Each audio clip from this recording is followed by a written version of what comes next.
خوتي السلام عليكم وتحية لكم جميعا أينما كنتم في جميع بقاع العالم. إخواني الكرام، نصيحتي للمحسنين ديال مدينة فاس.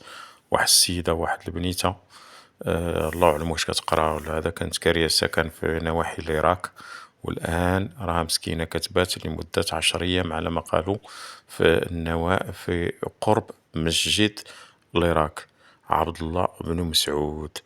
كتبات مسكينة تما واحد البنيتة من جبال الأطلس، لا حول ولا قوة إلا بالله. والله إلا عزيت عليها الإخوان ديالي. هذا نداء لجميع المحسنين اللي قلوب الرحيمة، يشوفوا لا شي سكن ولا شي واحد عنده شي سكنة خاوية يجيبها مسكينة لاتم. مشيت وبغيت نقدم ليها يعني شي حاجة، شي مساعدة. قالت لي بغيت غير نبات، قلت لها نجيب لك شي حاجات باش تعشى ولا هذا.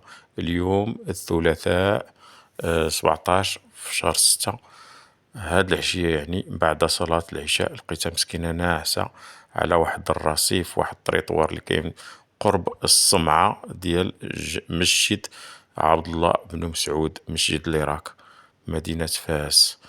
بقيت قلت لها نجيب لك شي ماكلة ولا شي حاجة تاكل، قالت لي راني كليت الله يرحم الوالدين. ولا بكين مسكينة كانت كارية تما وجرى عليها مول الكرا، ولا ما بقاتش كارية، ما الله أعلم واش كتقرا طالبة ولا هذا. ما بغيتش ندخل معاها في هذا السياق ولا نزيد ندير لها هذا، صافي اللي فيها مسكينة الله يكون في العون، الله يسعدها، الله يفرحها في أقرب واحد.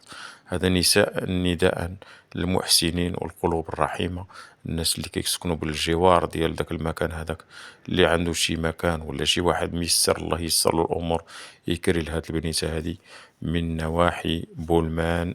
الله أعلم واش كانت خدامة ولا كانت كتقرا ولا ما عرفش. وكانت كارية، قالت لي كنت كارية بواحد السكن غالي اللي هو 900 درهم، 90,000 فرنك في الشهر. والله أعلم واش مول الكرا جرى عليها ولا الله يعلم بحالها. والله الإخوان ديالي ما قديتش ندخل معاه في لي ديتاي، ولكن عزت عليا صراحة، عزت عليا بزاف. نداء للقلوب الرحيمة. السلام عليكم.